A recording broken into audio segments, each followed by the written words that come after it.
Welcome to Samba Samba. Enjoy the video. You start by confirming Java 17 or newer and Git are available on the machine. This ensures compatibility with the MCP build system. Once confirmed, clone the GitHub repository and switch to the MCP branch so you work with the updated server code. After cloning, create a dedicated server directory, export Java home, and adjust file permissions. These steps make sure subsequent build and runtime commands run without permission or path errors. You now build and configure the MCP server. Run the repository's build command typically /gradlu build or the project-specific script to produce server jars.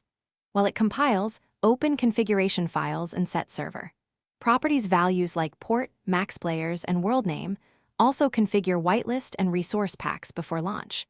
Once the build finishes, apply any MCP patches or mappings and run data generation tasks. This aligns game data with the updated server code and avoids runtime mismatches.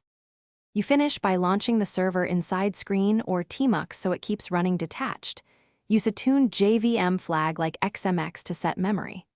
After startup, verify connectivity and watch logs for mapping mismatches, missing assets, or mod initialization errors. These indicate build or patch issues. If something fails, stop the server, restore the last working backup, reapply the MCP patch carefully, and rebuild. This targeted rollback is the fastest way to recover while you diagnose the root cause. Thanks for watching. Consider subscribing if we helped you.